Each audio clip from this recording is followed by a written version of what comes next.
investment that we made when we first emerged and invested in setting up these institutions, we already know that our climate has changed.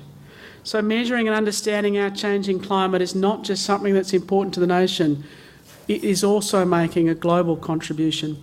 As I mentioned before, we're gathering information from our sensors of networks. Our scientists use the robotic Argo floats.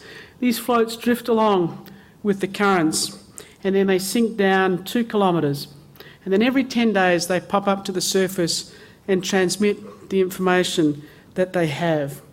And they continuously do that. Why is it important that we have this information of our Southern Ocean that sits below Australia?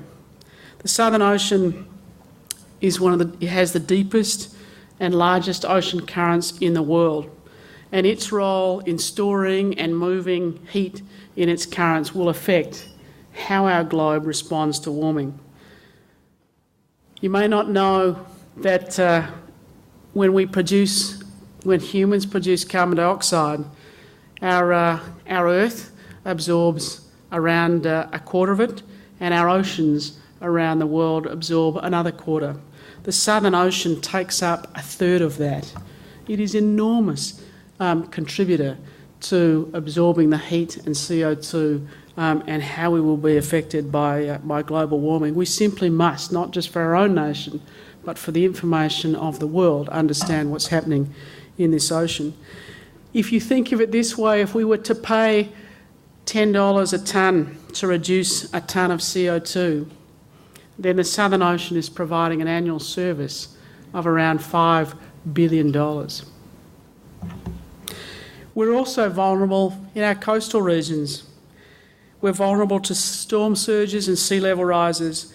Over 35,000 residents in southeast Queensland would be exposed to a 2.5 metre storm surge, billions of dollars of damage. So understanding the frequency and the intensity of storms that we will experience in the future will be very important to planning how our coasts will adapt.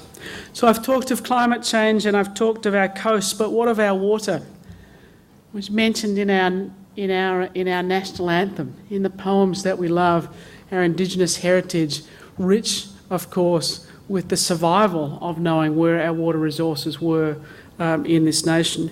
So managing our water resources are going to need fundamental studies of our rainfall, our river systems, our groundwater systems, but they're also going to need integrated pictures of our economy, our land use, our energy use as well.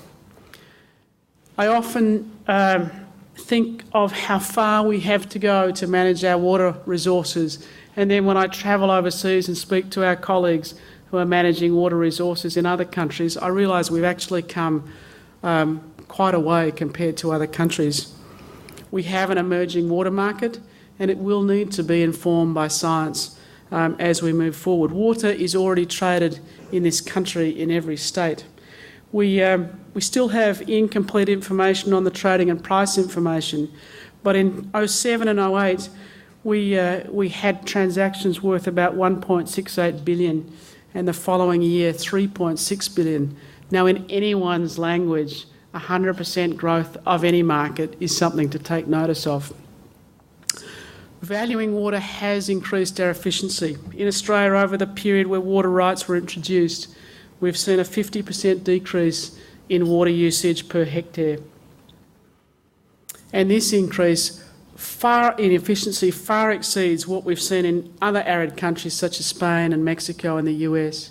So on the days that I despair of how far we have to go, I need to stop and realise how far we've come. One of my favourite examples of a service that we're providing to the farmers on the Murrumbidgee, one that they absolutely appreciate, is we send them a simple SMS, just a one-line SMS that tells them exactly how long to turn on their irrigation system. But behind that SMS is a wealth of scientific information, our satellite data, the weather data for that day and days ahead, the soil moisture readings from the sensors that we have embedded in the region, the previous usage on that particular irrigation and that particular farmer. We summarise all that into one SMS and said, turn it on for 2 hours and 40 minutes. This is an amazing service and is giving us efficiencies of 10 to 30% by simply providing the science and information where it's absolutely needed to the farmer. As a developed nation, a drive to a more personalised healthcare system and increased investment in our health services, I mentioned, will be required. Chronic diseases, heart disease, diabetes, Alzheimer's, obesity will stretch our resources, and we will need to drive innovation in this area. Work is already underway in terms of how we get better diagnostics and treatment through the broadband network, and of course we're now improving what we know about health and nutrition and the interface and foods that can prevent disease. We in this nation have a very strong capability in human life sciences, in immunology, in our biomedical devices, and our prevention of childhood diseases. So we do have something here to build on and as we move into this next realm. So I've talked about some of the things that I think we simply must be good at and we must have the courage, I think, to invest in. But what are some of the opportunities that will arise and new market segments that will certainly attract industry investment? I think we all understand the importance of our minerals and energy sector to Australia, and you have much more eminent people to speak about that sector than I.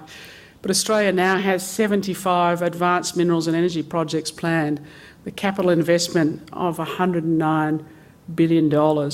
That investment will drive increasing efficiency across the whole supply chain for our resources, and it will drive new innovations. Just one example is in our Gorgon project on North Western Australia. Will be one of the largest projects in the world for storing CO2. So this investment is certainly driving innovation in this country. I didn't want to speak more about that sector, but I did want to ask the question of what are the other opportunities that will build on our unique strengths. And one, of course, is food security. It's an issue for many countries. For Australia, as a net exporter of food, it's a potential opportunity. But it's only an opportunity if supply and demand can drive real price increases and real value for our farmers. We produce around 1% of the world's total food, but we produce 3% of the global food trade, seaborne trade and movement of food. Our exports in 9-10 were $24 billion and our imports were $10 billion. But the terms of trade for our farmers have decreased around 2 to 2.5% a year. We've had productivity increases to match that, but it's been pretty hard to stay competitive. And real volume, if you look at our real volume of trade and plot the value of our dollar, they're very connected to our competitiveness. So we're going to need real price increases, and we're going to need a drop of volatility for us to see real volume and shift and value to our farmers. But the trends that we see are pointing to just that.